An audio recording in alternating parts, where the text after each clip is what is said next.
Welcome back, everyone, to another episode of the Minnesota Rackstars Podcast. I am your host, Joe Call, and today I have with me Carl Mathwig, and he is joining me, and we're going to be talking a lot about guns because Carl is a gun fanatic, and he's also new to the hunting world, so we're going to get to listen to somebody who is new to the hunting world, and I would say Carl is probably around that mid-30 range. I never asked, but I'm thinking he's around that mid-30, late 30. Maybe he's around my age. Maybe he's around that 40 mark. But anyways, he just got into actually hunting this last year, and he has been around guns for a long, long time, but he's never really dabbled into hunting until this last year, and we're going to get to hear his experience with hunting for the first time, and also give us some tips to try to help other people out in the world of hunting, getting them out in the world of hunting to enjoy the outdoors. Or maybe this podcast is for you that doesn't hunt, that might really want to get going into the world that I live in, that I've been fortunate enough to be in for many years and get to experience a lot of different things that we talk about on the podcast here. But Carl has a wealth of knowledge when it comes to guns. Some of these guns that he talks about is just off the charts. So you're going to have to listen to Carl here, because he's going to explain to you, and I'm going to have to listen to the podcast a couple times to really understand what he's talking about, because his knowledge is on a whole nother level that I want to try to get to. So with that, I hope you guys enjoy the podcast. Ready to do this thing? Rock. Yeah. All right. Welcome back, you guys. I am joined here by a coworker, friend, I don't know, whatever else you want to call us, Carl, but Carl Mathwig is with me today, and we just got back from an exciting trip, an adventure, to a teacher in service up in Brainerd. Yep. It doesn't get much any more exciting than that, but yeah, Carl and I kind of carpool up there each year. It's not too far from my house here or Carl's place, and we head up there for our in-service. We both teach college-level courses, so we have to go up there and go through the training and all that good stuff so that we are qualified to continue to teach college-level courses. So, yeah, as we're planning on this day, I said, hey, Carl, you want to do a podcast with me? And he's like, yeah, that'd be fun. But first, I had to do something for you, and that was visit you guys on the range yesterday. Yeah, so we invited Joe out to shoot trap with the Pierce High School trap shooting team. And we were out at the Eastern Morrison County Sportsman's Club, and he shot around a 25. And you did really well. Yeah, I think I missed two, so I was kind of frustrated. But yeah, it was fun. I haven't shot trap. Oh my gosh, I bet it's been a decade or so since I've shot trap before. So I was a little nervous going into it, but I'm like, just like riding a bike, like we were talking, right? You hop back on there, and you gave me this sweet break action. I don't know what gun was that you gave me? Stevens 5.55. So he gives me this, and I'm like, you know what? This is the type of gun I've always like wanted to like win, whether it's a single shot, over, under, whatever. Like that's the one gun, like shotgun, I don't have yet. So I'm like always waiting to win that guy. Whether, I mean, I should just go out and buy one instead of continuing to buy chances for them. But usually when I buy chances for gun raffles, it's going to a good cause, right? So that's where my mind goes.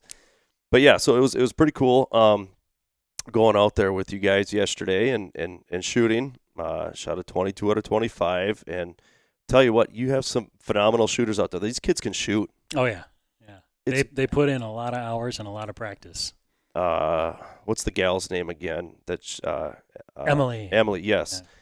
She did really well. I'll tell you what. Shot a 25. I would hate to live in the old Wild Wild West days with her, because if we got in a shootout, I'd be down on the ground. There's no doubt. She didn't waste any time. That bird come out of there, and bang, that thing was down. Yeah, she spends a lot of time at the range. She practices a ton at our range and at the Delton range down in St. Cloud. So, actually, before I get into any more questions here, because I'm ready to go down a lot of different rabbit holes, why don't you just kind of introduce everyone, get a little bit of who you are and kind of some of your past, and what do you do for a living, and what do you do?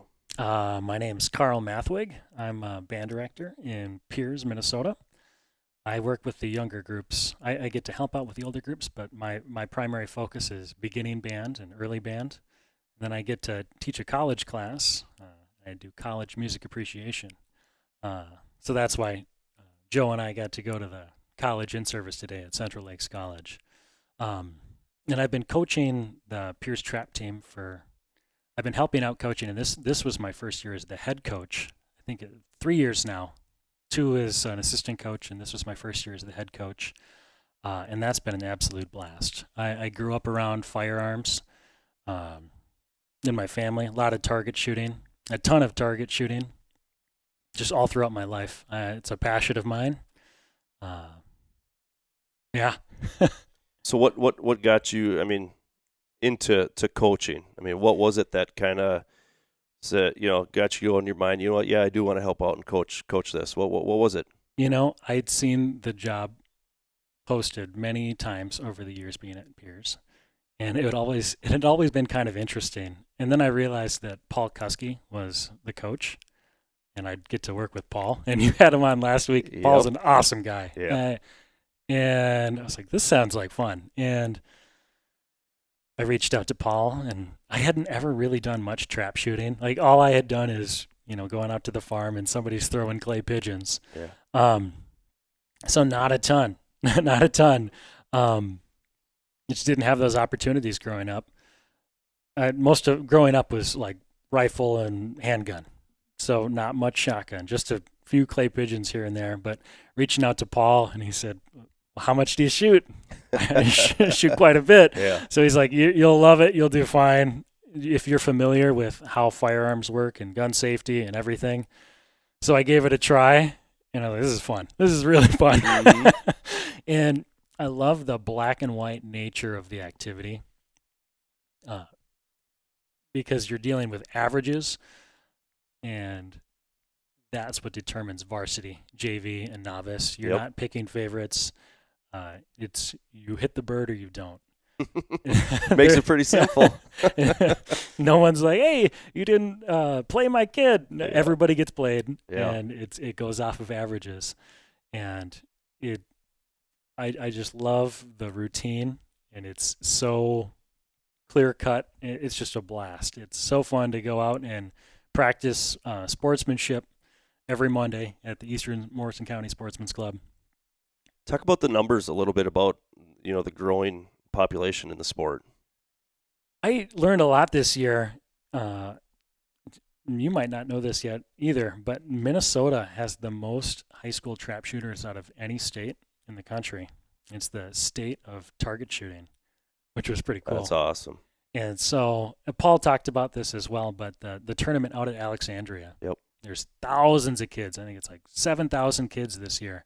And every year that they host that tournament, they break a world record for the largest tournament. Wow. So I've gotten to break 3 since I've been on the team there. And every year that they host them, they break a world record for the most number of target shooters out there, competitors. So is this sanctioned by the Minnesota State High School League, or is it not? Adjacent. They help facilitate it, but it's not totally sanctioned. Sure. Because I think they would have to control a lot more. Sure. There's a lot more liability. Talk about like there's a lot of financials that go into this, because you talk about ammo, you talk about guns. What if somebody can't afford a gun? Does the school supply someone with a gun? How about ammunition? Are the kids buying ammunition? Does the school buy ammo? Do you get discounts on ammo? Some of those things. A really good question. And when you look at it and you realize, it's expensive to go out and just target shoot. When you're figuring, you go through a box of shells, there's there's $8 to $12 right there. It didn't take long for me to get a purple shoulder yesterday. Yeah. There's a lot of community support that's required to run an effective trap program, and we're really blessed in our community. We have so many incredible sponsors in the Pierce community in Morrison County. Yeah. We've done a lot of fundraising, whether it's selling meat raffles or selling hot dogs, picking up garbage. Our kids are involved. We run fish fries, run breakfasts. But those community supports, whether it's like Lions, Fireman's Club, all the sportsmen's clubs, and local businesses, we are so grateful and indebted to them. Mm-hmm. I think the biggest competitor you have, because I shouldn't say competitor because it's not, but it feels that way sometimes as a coach, right? When I'm doing a fundraiser for boys basketball, and then another group's doing a fundraiser for another group, which I will promote right now. The girls basketball club is doing a big buck contest. So if you're in central Minnesota, you need to check out the Piers Girls basketball club Facebook page, and you'll find out more information there because it's a pretty sweet fundraiser that they do. But you end up, trying to raise money when other groups are raising money, which makes it difficult. But I think the group that, you look at the groups that might want to support a trap team, might also want to support the archery team. Yeah. So and with both, there's a lot of money that needs to be raised. But like you said, our community does a fabulous job. Yeah, and taking the lead this year, that was the biggest, like, whoa, Mhm. this is a lot of financial stuff to juggle. And I started looking into ways to make it really sustainable. One thing that we started looking into this last year, it's called the Midway USA Foundation. I'm not sure if you're familiar with them. Um, any listeners can look it up. It's incredible. And they sponsor a lot of youth shooting teams. And we created an endowment this last year because I was really looking forward to the longevity of the program. And I'll try to sum this up really quickly. Yeah. But basically, it's an account where every year you get 5% of whatever you have in your account donated to you. And anything that's donated into your account is always matched at a 1-to-1. So our goal, and there's a lot of shooting teams across the state that are able to keep it sustainable, so you relieve that pressure off of the community where you're not going, they donated to a different sport. What are we going to do? We got to come up with this money to buy ammo, because buying ammo for a season is, close to $10,000 typically. Yeah, it's not cheap. And I know we're talking about some people that I know that work for some, ammo companies or whatever, and trying to work with you. And I contacted them and said, yeah, we work with high school teams. So just kind of talking to maybe some of those people that are out in these communities that would like to see their school start up a trap team. Just some good information for them to kind of, keep in mind if you do want to start it up. What are some things that it's going to take to get things going? But what are some key things that you would say now, looking after your first year being the head coach, right? Because you're the head coach now. Yeah. What are some key things that you would tell someone if you're going to start something up? Make sure you do X, Y, or Z.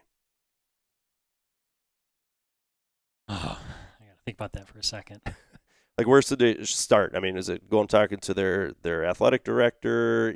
Maybe starting there, I would assume. I think you'd first have to find the students that want to be involved with it. Yep. I think talking with the athletic directors, making sure that everything's on board. But there's so many different support systems, and I think if you reached out into a community, you'd find them everywhere. Sportsmen's clubs, maybe. Yes, They got your back. You get a lot of donations from them too, don't you? Yes, and you'll see that this sport is growing massively across Minnesota. When you go to that state tournament in Alexandria, every single school is there. Mm-hmm. Every single school. And a lot of times you run into somebody from the metro and they go, I wish we had something like that. And well, they do now. And yeah. A lot of those metro schools do have trap teams now. It's not just for country kids. It's a sport that is everywhere. It's really growing fast, Yep. and the support is there and the interest is there. And it's just finding a way to tap into that interest. How many kids do you say Piers has out right now, roughly? Or maybe you have last year or whatever. We try to go between 35 and 45. I think this year we had 34. Okay. The limitations we have are just because we have 2 trap houses at the range. Yep. And if we start after school and every kid has to shoot 2 rounds, and if we have 45 kids, you're burning daylight at the end there. Mm-hmm. And No doubt. No doubt. Because every kid has to get through and they've got to shoot 50 shells Mm-hmm. in order for it to be counted as a competitive week. So with our current only having 2 trap houses and shooting 1 day a week. I don't know if we can expand past that. Sure. No, that's cool. We appreciate you taking over and Paul, being there helping and running the ship for how many shout years? Shout out to everybody. Yeah. Katie Smith, Carl Stom, Parents. and Paul Kusky. Yeah. Paul's incredible. Paul just loves helping out. That he does. Learn that quick about him. That is so cool.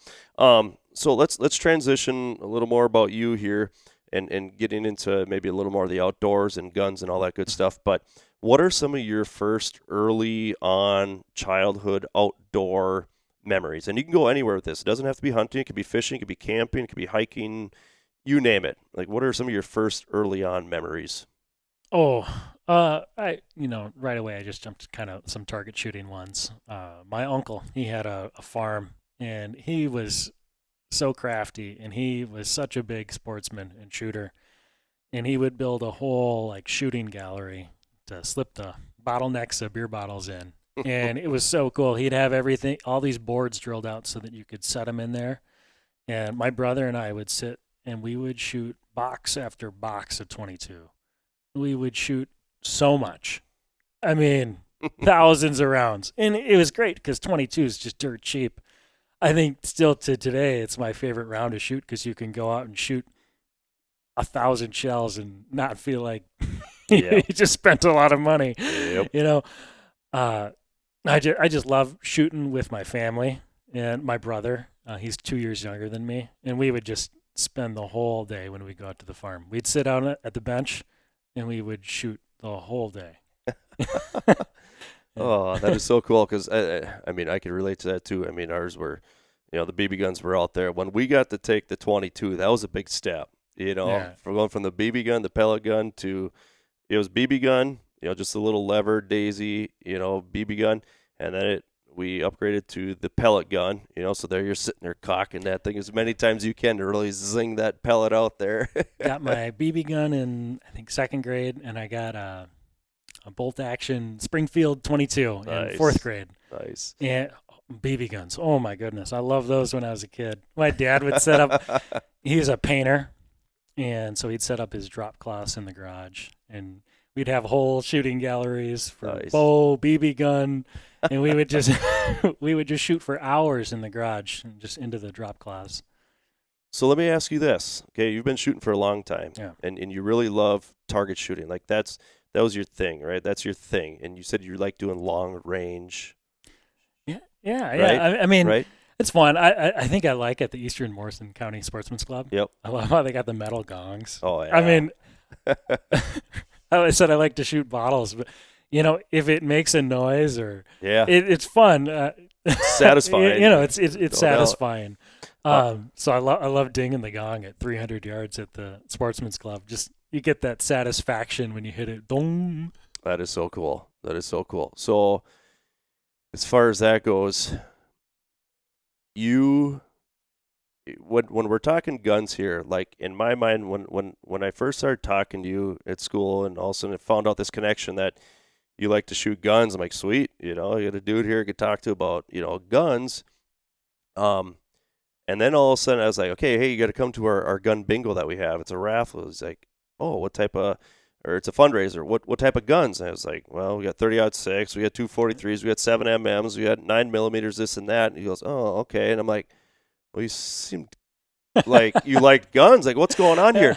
You're an old school gun guy. That's what these people, I think, need to understand. Talk a little bit about how you got into the old school history with the guns and all that stuff, because I was under the assumption that you're like most people around here, where it's like, you're deer hunting calibers and stuff. You're talking like war weapons and all kinds of crazy things. I come over to your place, I'm like, okay, now I know what you're talking about. Well, I think as a kid, I'd get into a lot of the surplus arms because they were cheap. I mean, you could go and you could pick up a Mosin or an SKS for like $100, and ammo was dirt cheap too.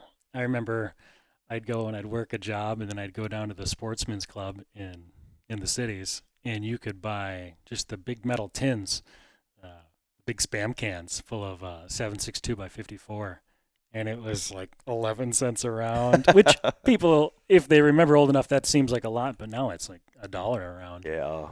And I remember just buying thousands of rounds, and I'd go shoot that.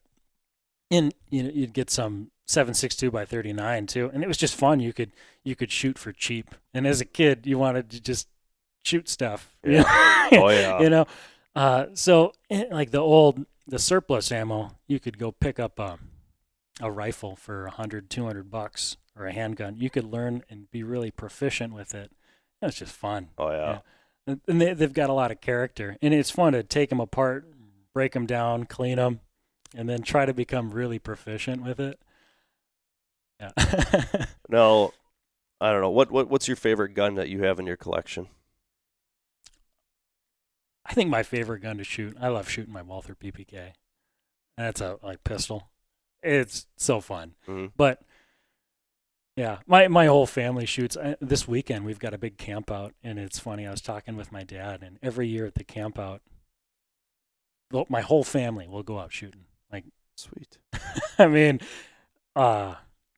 everybody. I mean, it's sometimes there'll be like 50 people out at the gun range. You know, it's really a family thing. It's so fun. And so speaking of family, guns, mm-hmm. Don't you guys give each other guns for Christmas or something? Was that you guys? Yeah, Santa used to. Yeah. For some reason, Santa doesn't come around as much anymore. He should come again. But oh my goodness, it was so fun. I remember. What was the first one you got for a gift? I remember. Ooh. I think 1851 cap and ball replica. That was cool. I mean, they're like, it's a modern replica. It was black powder. Sure. That was so fun. Like, as a high schooler, I remember getting into black powder because you could go buy a black powder pistol. Fine. You don't need to be 21. Don't even need to be 18, you know? Yeah. So that was fun. And then, like, my dad, he's a jack of all trades, and he'd like, hey, let's go make our bullets. And so we'd go pour our bullets into the ball molds. And that's cool. Like, making your bullets and then going and shooting them. Yeah. That's cool. Why don't you dive into that a little bit? Give us a description on what it takes to, maybe there's people out there that want to build their own ammunition. Like, let's just. Well, black powder is pretty cool. Okay, I mean, whatever. Go down any route. Go ahead. When I was in high school, I went to a gun range, and I went there at close, and he let me just sweep the floor at the end of the day. So I pushed a broom across, and I just had all these Full Metal jackets. And I got home, and my dad set up a propane torch, and I would just take the pliers, and I'd crack it over the torch, and the lead would drip down, and I would just make ingot after ingot, because you'd have to crack all the Full Metal jackets to get the lead out. Sure. And after a while, you got all the ingots. Don't eat those. That's bad. But so then you got all your ingots, and then you could you'd heat them up in a crucible, and you'd pour them into a ball mold. Yeah. What? And then that's pretty much it. Yeah, really. Because with a round ball, whether it's like musket or the cap and ball revolvers, you're just putting it in, right? Powder, put it in, and then you're primer there. It's pretty. Let her rip. Yeah. How about other rounds? Do you make any other rounds? Yeah, we made stuff for our M1s. Okay. Like, just because that was a little bit expensive. Sure. I mean, I love shooting my M1. I wish I'd shoot it more. Ammo's expensive. Yeah. There's always that X factor. I mean, it's so fun to shoot. Like, have you ever shot an M1? I have not. Super cool. Super cool. I mean, it's like a heavy gun. Yeah. And they're so accurate. They're so accurate. My brother, he did a shooting competition with his work. He was out in like Utica, New York. Okay. And if you shoot at a CMP affiliate, then you can purchase things from the civilian marksmanship program. So you can get old used M1s. And I think they just announced that they're selling trench guns and M14s now. Huh. You have to check it out later. So it's like old things that are decommissioned from like the U.S. military. Sure. Like old rifles. Sure. So they buy like a rack grade. There we go. So my brother, he'd get a case of 8, And they might send you a really cool old one, or maybe they're all newish ones. Mm. I got a really sweet old M1. Nice. Yeah, it's got a 94 on it. My brother, it was the coolest one in the whole case. And when he opened it up, he's like, "Oh, dang, that's my brother's birthday." He's going to have that one. So Yeah. Oh, that's cool. I've never gotten into making my own loads or anything like that. Was that you that was telling me that you can buy gun kits and put your own guns together? Black powder. Yeah, okay. That's really fun. I did that during COVID. So, yeah, I got a Kentucky long rifle kit, and sometimes if you go to a gun show, you can really score, and you can find one from somebody who tried to put it together and failed, and then you can just actually do it and complete it. Oh my gosh, yeah. But got a Kentucky long rifle kit, and that was a blast. So you just gotta basically assemble it and put everything together. Sometimes the wood furniture is not going to fit precisely. Then you got to blue the barrel or brown it. Okay. Because not everything was blued back then. Sometimes it was browned. What does that consist of? So back in the day, they would have a kid follow around a horse, and they would collect the urine in a bucket. This is how I've been told. And they'd fill up a trough. And if you set the barrel down in the trough, and on like a hot day, it will turn the barrel brown. You can check it out, like barrel browning. And make sure you don't find a picture of like a browning, but a browned barrel. So like during COVID, I just plugged my bathtub and I just peed in it for a couple of weeks. I'm joking. you can buy I am a horse. You can buy synthetic stuff online. Okay. And that was awesome. You can buy synthetic urine, and you smear it all over there, and then you stick it in the oven. In the oven. Yeah. The urine in the oven. Yeah. Synthetic urine. Yeah. On the barrel. Okay. And it turns it brown, like the color of your door. Sure. Yeah. Sure. Wow. It's cool. And what is the blue then? Bluing it's another chemical treatment. That's what they do on all modern things. Yep. So browning is like Wild West and older. Which one do you prefer? I think browning looks cool. Brown. Yeah. But, that's so cool. Yeah. Now, what's interesting to me is for how much you have shot guns before in your life and targets and all that stuff, you never really dabbled into hunting until a year ago. Yeah. So why don't you talk about your journey of actually, you obviously starting out and you're younger, shooting things, but when did that journey kind of start for you to say, you know what, I want to give this a try? Yeah. So we moved out to a farm in Little Falls, and so then I had land. So I could, and my friend Chris, neighbor, awesome guy, he's like, hey, I kind of show you the ropes, which is, I think, a huge hurdle. I think a lot of young people, they struggle to just go out and get into hunting. Growing up, my dad worked like a dog. He does painting and wallpapering. It's hard to take off and go hunting when you've got to go painting and wallpapering every day. Did a ton of ice fishing in the winter because that's when painting was slow and everything. But then also, I grew up near Waconia, and that creep of the city is just growing and growing and growing. All of his hunting land was just kind of consumed. So I remember talking to him when I was a kid, and he's like, I don't even know where I'd go anymore because everything that he used to go to is developed or taken, doesn't belong to the same people. When you're talking with Paul on your podcast last week, you talking about the challenge of the new DNR licensing program and everything. Yep. I think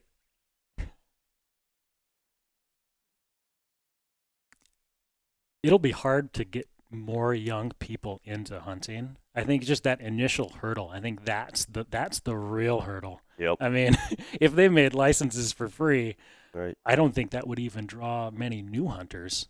You just have the same people shooting more animals. You're exactly right. And that was the same thing with crossbows. It's the same people out there. You might have grabbed a few more, but to your point. I mean, to get new hunters, it's a generational thing. You learn from your parents, or you have to have a very unique circumstance. Like I was fortunate enough, my buddy Chris kind of helped me through the process the first time, which was awesome.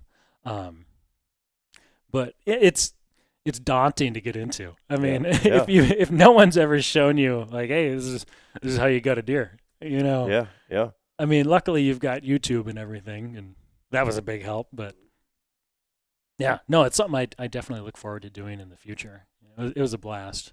I think once I built a garage, there you go. My wife didn't like me butchering in the kitchen.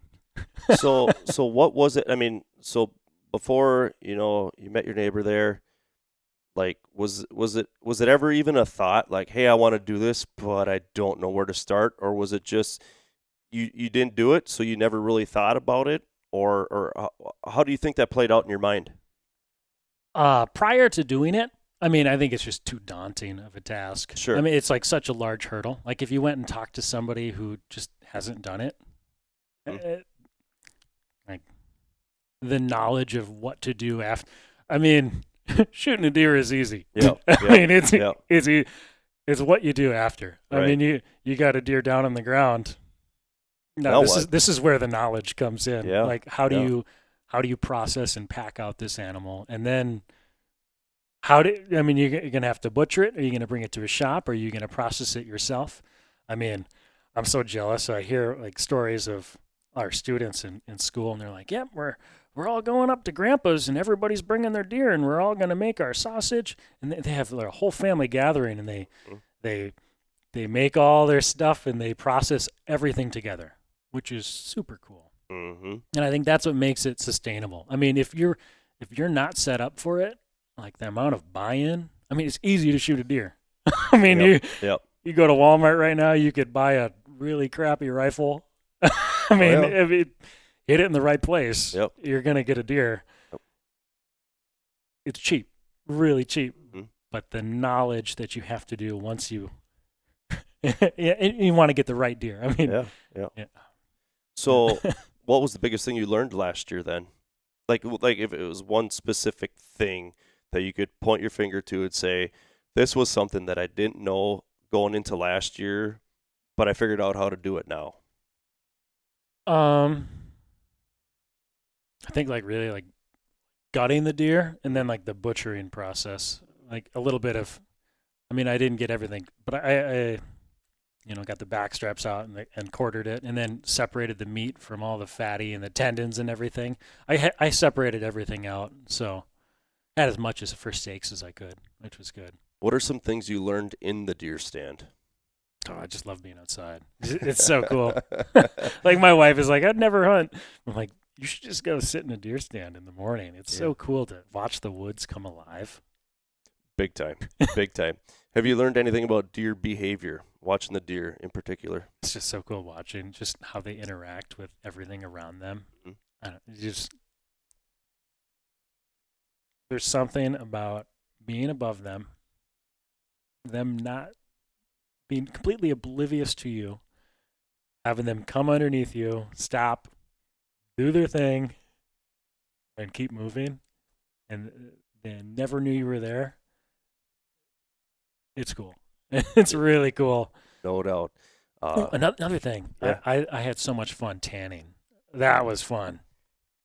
See, I figured the what first of all, okay, we're gonna come right back to the tanning. Don't let me forget. Yeah. But when you cut up your deer, did you take your venison into a shop, or did you make your venison yourself? What did you do afterwards? I had as many steaks as I could, and then I brought the rest to Thielen's Meats and got it turned into deer sticks. Okay. Yep. I gave a bunch to my brother, who found out he had like some celiac stuff. So I was like, hey, here's a ton of venison. He was so excited. There we go. Just the personality that you have, I know you're really going to enjoy this, and it's going to cost a little more money, but you're going to have to, buy some processing equipment, which it doesn't take a whole lot, but you are going to really enjoy mixing up different recipes and turning your venison into different things, just because you have that creative mind with experimenting and all that stuff. which leads us into our next point with tanning. Why don't you kind of talk to us a little bit about your experience with tanning? Yeah. So I think the first fall that I moved to the farmhouse, like my buddy Chris, when I started kind of like taking an interest before, like we were still moving in because we moved in the fall. Mm-hmm. I didn't go hunting that year, but he had like his brother over and his nephews, and they had a bunch of deer, and they were just going to trade them in for gloves or throw them away, the hides. And it's like, man, I want to tan a deer hide. And my dad did it once, and he did it hardcore. And I've done some hardcore, like I helped him with it, the brain tanning. I think the expression, every animal has enough brains to tan its own hide. Like where you mix up the enzymes in the brain and smear it all over the hide. That was pretty cool. We did one hardcore like that. And he had me like rubbing it with a rock. We did it super hardcore. But no, I think I had like 6 pelts, and I took a pressure washer, which was really cool and really easy. There were a couple of YouTube videos I watched. There's people that were fleshing the animal, and it seemed like a lot of work. And then I saw this like redneck guy, and he just used a pressure washer on the back over a garbage can. I was like, this is fast. Mm-hmm. So I went and tried it. And you got to pick a somewhat warm day. I got pretty cold doing it because you're pressure washing. But yep. No, it's insane. You can clean the back of that animal so fast. You pressure wash it. You pickle it. You pickle the hide. What's that mean? Pickle it? Like you put pickle juice? What? You make a pickle solution. Okay. So that's like salt and water. Okay. Oh, sure. So sure. I see what you're saying. You're killing all the bacteria. I see what you're saying. Okay. Yeah. So you like pickle.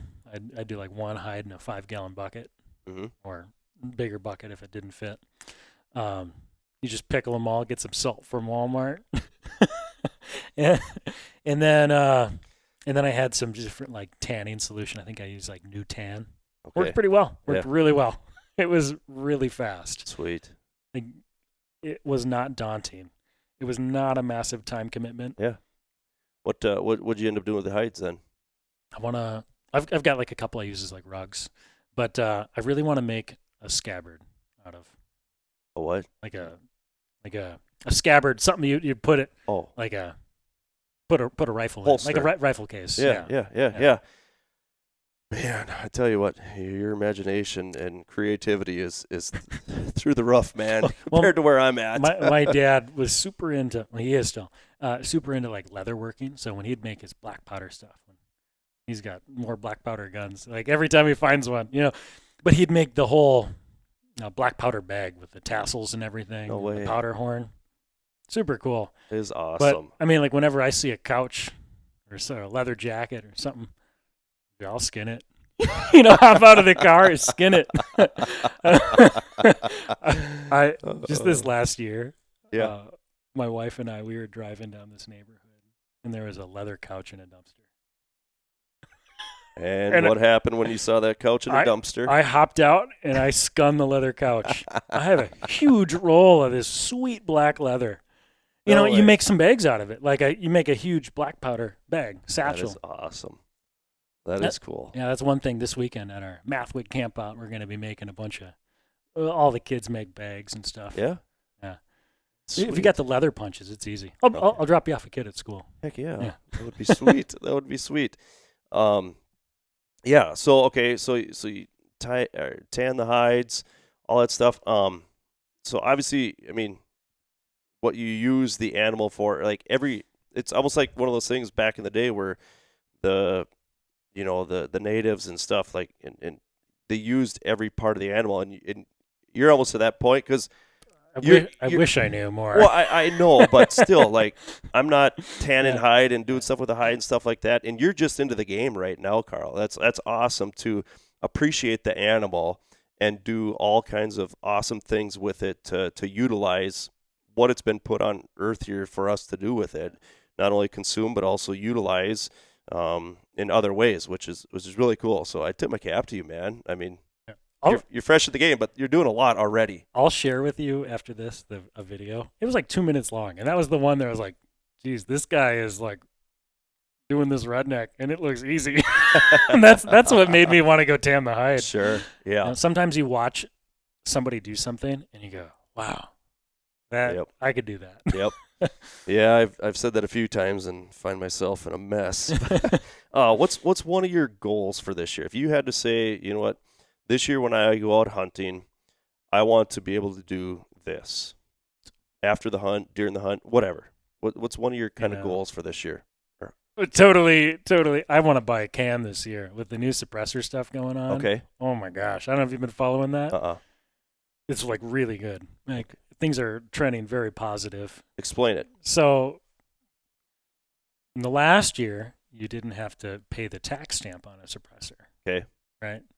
It was like $100 tax stamp. So you go buy a $300 suppressor, you got to pay an extra $100, and you got to fill out all this paperwork, and you got to wait for who knows how long. Yep. Well, they did away with that, so you don't have to pay the tax stamp. Still got to wait. But now, last week, done. It's no longer NFA. Nice. So there is no. It's pretty cool. It's kind of uncharted territory, and Sure. I'm not an expert on it by any means, but Sure. it looks really cool. Like it looks like you could go pick up a suppressor for your rifle, and it would be easy. Like you wouldn't have to wait for a long time. That's what I've just be like when they phone in when you buy a handgun or a rifle. Well, that's good because I've talked to other people before in the past, like a year ago, and said, yeah, it's quite the process to get suppressors and, you know, all these extra attachments for your guns. Yeah. It's a whole process now, but they're going away from that. Yeah, and I really I've wanted a can just for planking and stuff. Sure. Yeah. That's what I am so picky.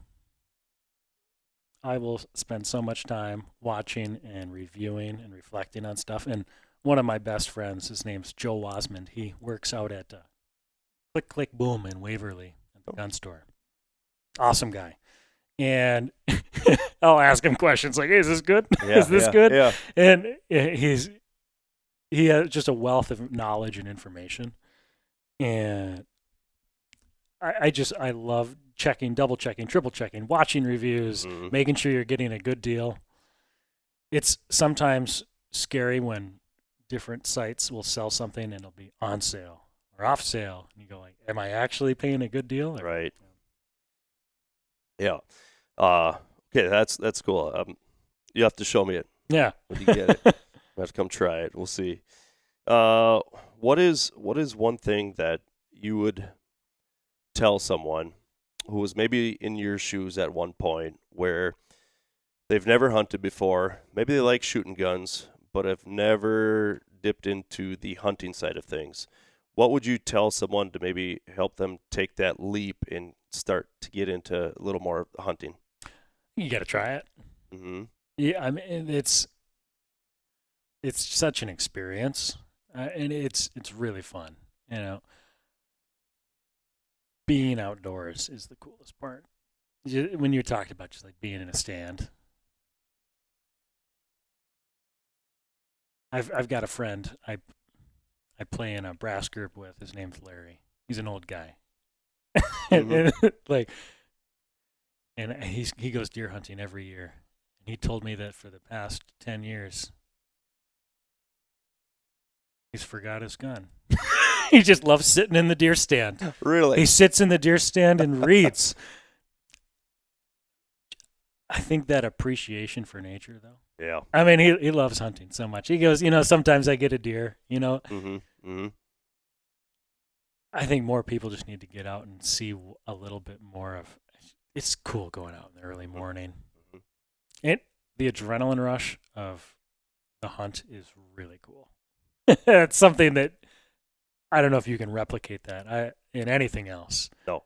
I remember getting my first, Let's hear your first deer story. I want to hear it. So, I mean, it's not that I didn't get a buck or anything. No, it does matter. So, for the 2 weeks, first week I went out, saw a deer, just waited, just saw him. Nothing. I was out constantly the entire weekend. Didn't go in hardly at all. Saw a bunch of deer. It was incredibly beautiful. Super cold. And And then went out the next weekend. Ton of deer. And then all of a sudden I'm like, okay, I'm getting to the point where I want to kind of get a deer my first time out. And I just saw does. And most of the time, like, they were small, like with smaller, like fawns. Didn't really want to, you know. So then, didn't see anything. And I was kind of bummed. It's pretty cold. I've been out there a long time. I started walking in and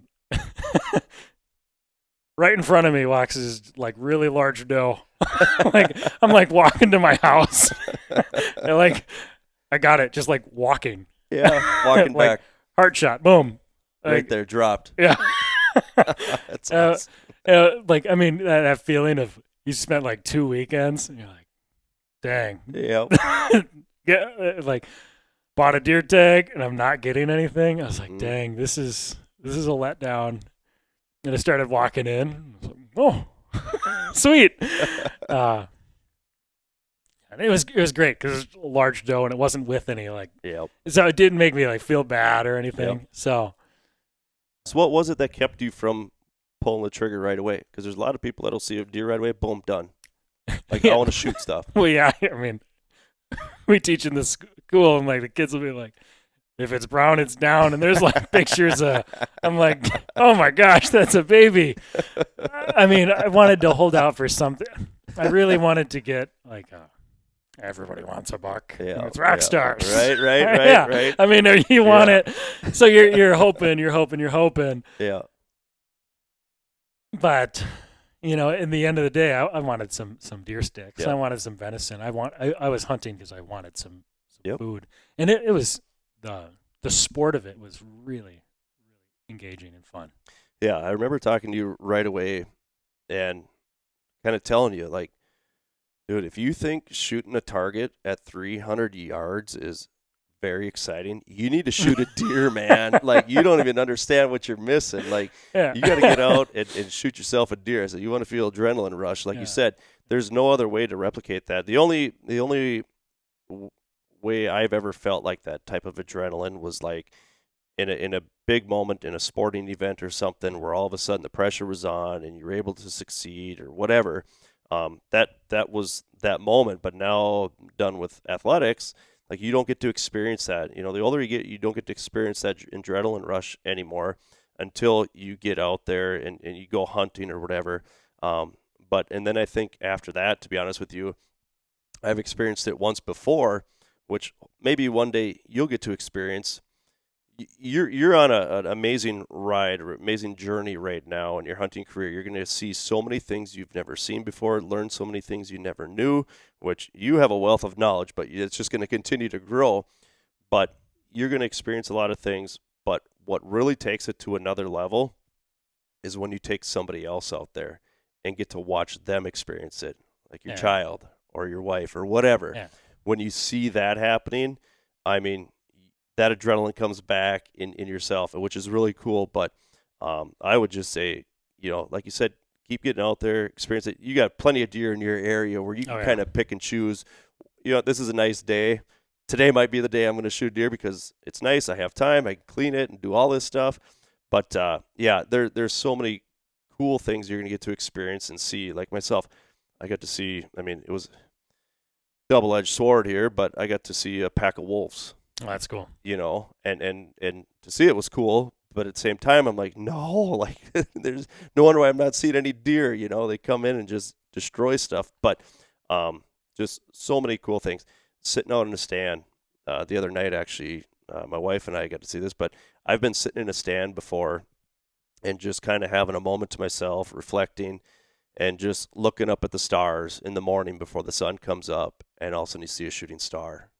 Just little things like that can just be absolutely amazing, and just be out in nature and just get to experience all the things that have been put on this planet for us to experience, where you don't get to do that inside your walls of your house and stuff. And to get out there is just so cool, and I can't wait to get my kids out there, and I can't wait to hear more stories from yourself and experiences that you'll get to have moving on.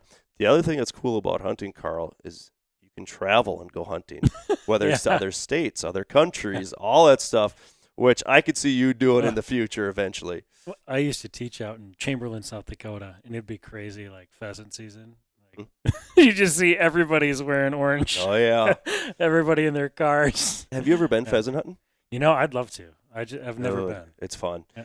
It's a lot of fun because there's a lot of things going on. It's funny. Go ahead. Probably cleaned like hundreds of pheasants. No way. I remember my buddy John. He was a science teacher, and he would work with the game farms, and they would just drop off buckets, like garbage cans full of pheasant. You'd have to just clean them, and I'd help them prep stuff, and clean them, and bag them. So what's cool is like pheasant hunting brings it to a whole nother level, because if you own a dog, now it's a relationship between you and your dog trying to accomplish a goal, and when that happens, I've got to experience that. It is so cool, but you're gonna have to get out there this fall. The tough part for me is the fall becomes so busy. There's so many things people want to try to accomplish, whether it's I have to get my fall cleanup done before the snow starts flying. Halloween comes around. We're back to school. The days are getting shorter. Me personally, I want to get out and do deer hunting. For me, pheasant hunting starts when the conditions get the worst, and that's usually December, when deer hunting starts to wind down for a little while before late season. But going out there and trudging through the snow and all that stuff is a lot of fun. Where the pheasants are kind of congregating into the cattails, a little more thermal cover, those types of things. But definitely, man, we got to get you out there and do some pheasant hunting, because it's pretty cool. It's pretty sweet. I really want to. When you're talking about like plans, yep. I want to take out. Got coyotes at my place right now. They're like high on. My wife wants me to take them out, and she's giving me the full green light. And I was like, oh. There you go. Tan that hide then. That'd be sweet. Heck yeah. So. I kind of have one last thing for you. Unless there's anything else you want to kind of hit on maybe a little bit before we move on to the last question. What do you got? What's one fun gun fact that people might not know? No, this is a cool one. First one that jumps into my head, like a single action Colt, like you got a revolver. Since he was left-handed, in order to reload a Colt, and all single action revolvers, you have to move it to your left hand in order to reload it. Every time. You have to move it to your left hand in order to reload it. Yeah. Really? Yeah. Because of the way it opens up? Yeah, it's cool. Yeah. I love revolvers. They're fun. So essentially, they're made for lefties. Yeah, pretty much. Which is unlike any other gun, pretty much. Seriously, because I am a lefty, and it's like, well, what the heck? when I go shoot like ARs with a buddy, and they're left eye dominant, and they're spitting the brass in their face. They're like, oh gosh, that looks terrible. I was telling this to one of the parents at the range yesterday. That the only shotgun I ever shot was a right-handed shotgun. Everything's always pumping out on my arm side. Right in front of your face. Yeah, exactly. But the one I use, I don't know, I like it. And maybe if I would have had my Benelli there yesterday, Carl, I would have went 25 at 25. But I'll blame you for giving me a gun, missing 2 of them yesterday. So 2 or 3. Was it 2? I think it's 3. 3. I think I missed 3. But had a little mental lapse there. But we got back on track. Last thing, actually, I just want to kind of go through this with you. And I asked Paul the same question.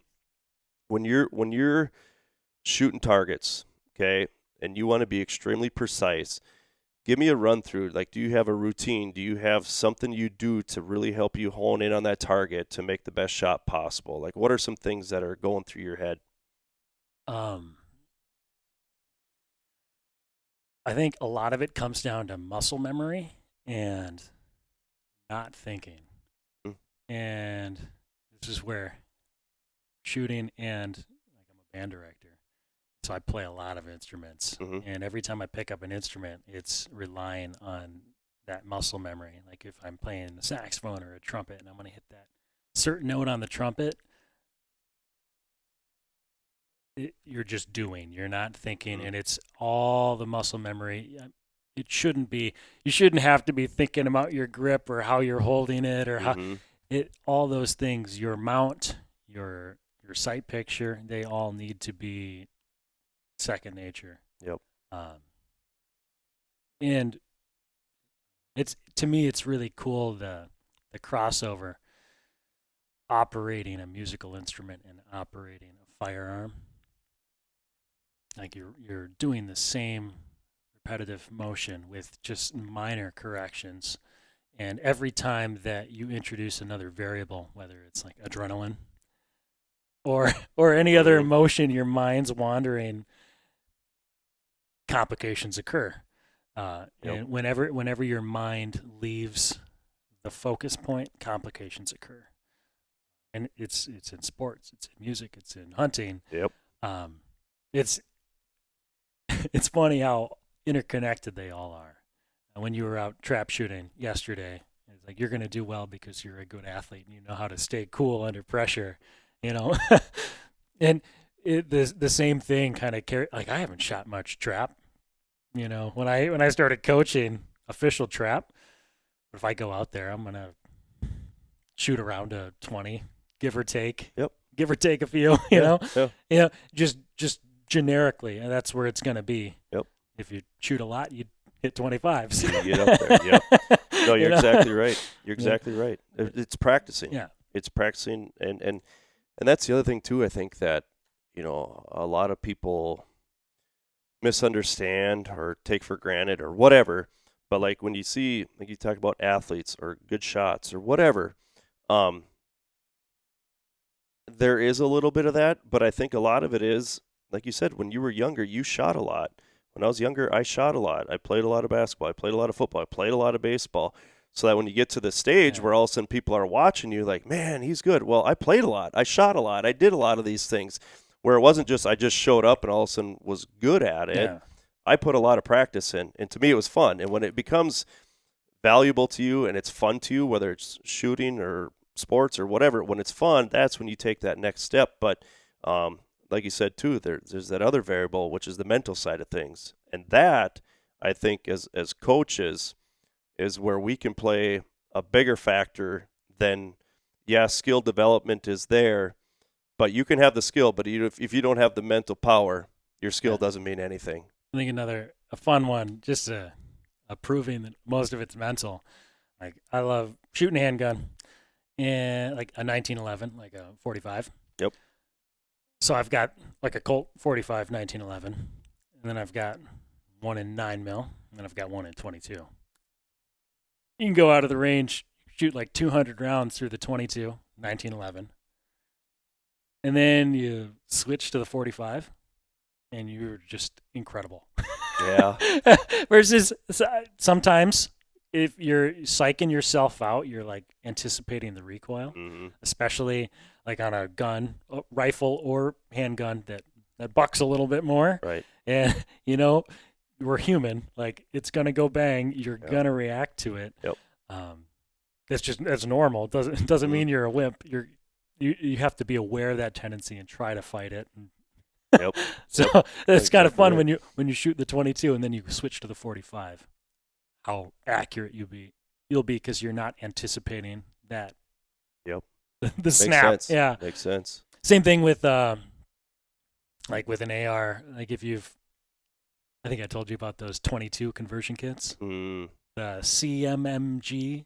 Okay. 22 cal. You pop the bolt carrier group. Super cool. I don't know. Go ahead. Go ahead. Super cool. So if you got an AR, you can pop out one of your pins, pull it up, take out the bolt carrier group, and then put in a CMMG. I think Palmetto State Armory sells them. Okay.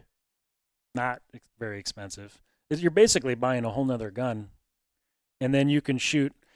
You take your AR out to the range. You could shoot 500 rounds for like a few bucks, and then when you're all done, it's 10 seconds to bring it back. Pop out that bolt receiver, pop in your new one, shoot a few rounds of 223, blow out all the carbon, and you can dial in your sights too if you pick up like a new optic or anything, and it kind of trains good habits too. Yeah, that is cool.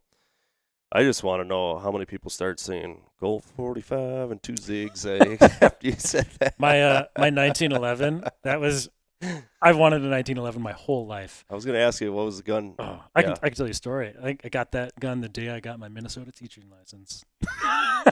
Which was more important. So I switched because I first was teaching in South Dakota, Yep. and then when I went to Minnesota, I had to switch it all over. Yep. I had to like retake the Minnesota version of a test. So it was like a headache. So I had to go down to Minneapolis to take the MTLE. Just because you're a teacher in South Dakota does not mean you can be a teacher in Minnesota. I had to pay $200 to jump through a hoop.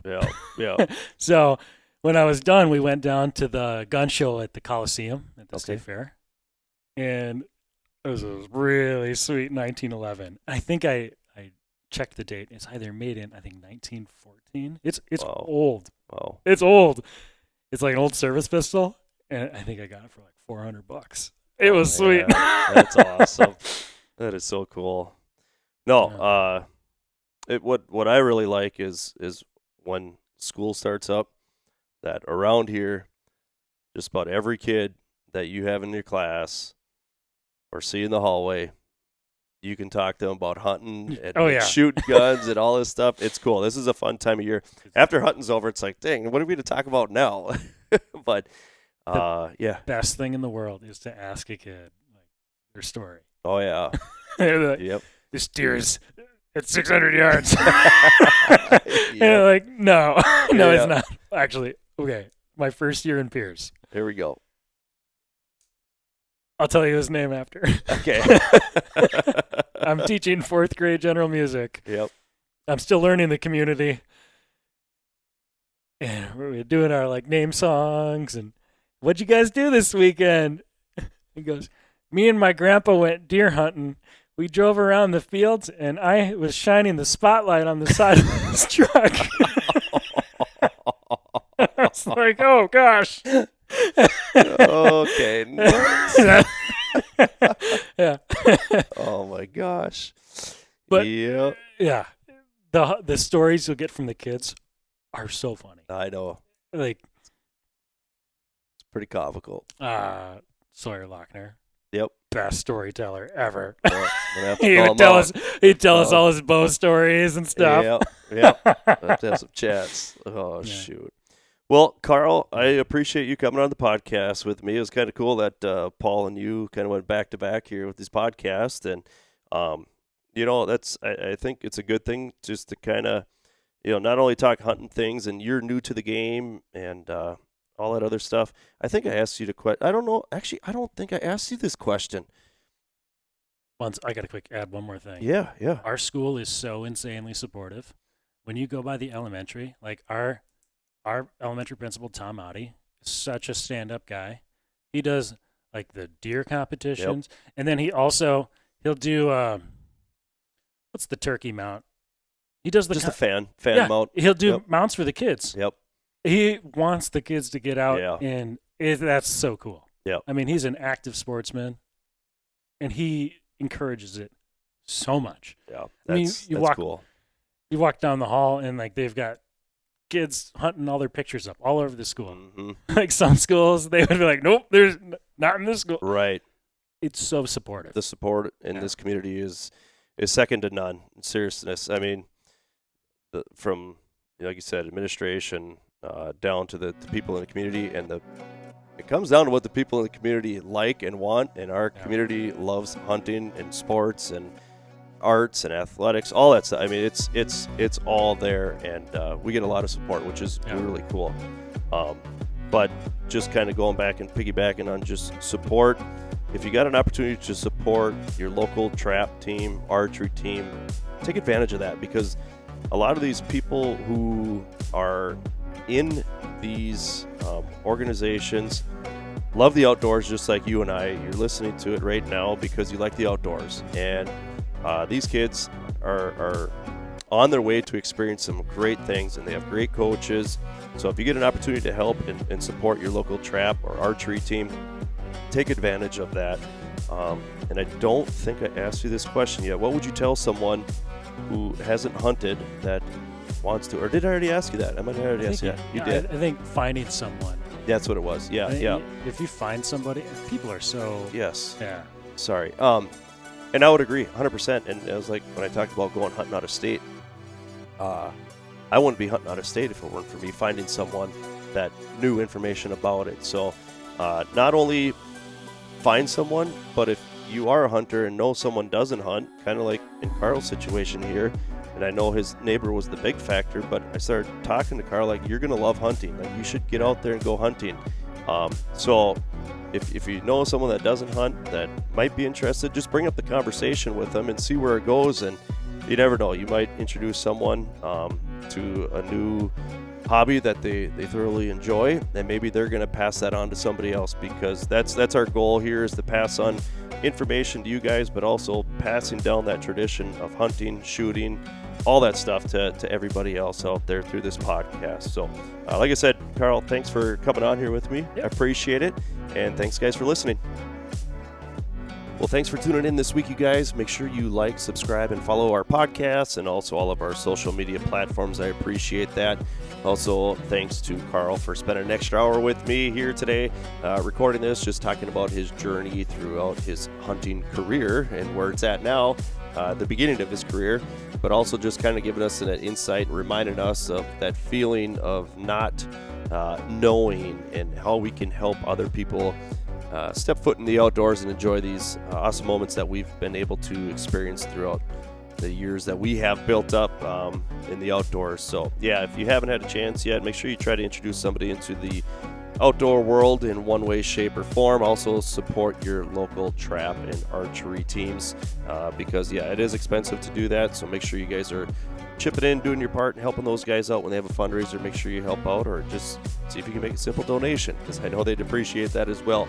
Also, a special thanks to our partners, Arctic Shield, Domain Outdoor, J&R Outdoors, Skullcraft, The Fish Guide, S1K Custom Calls, and also Fourth Arrow Camera Arms. I hope you guys have a great day. Take care.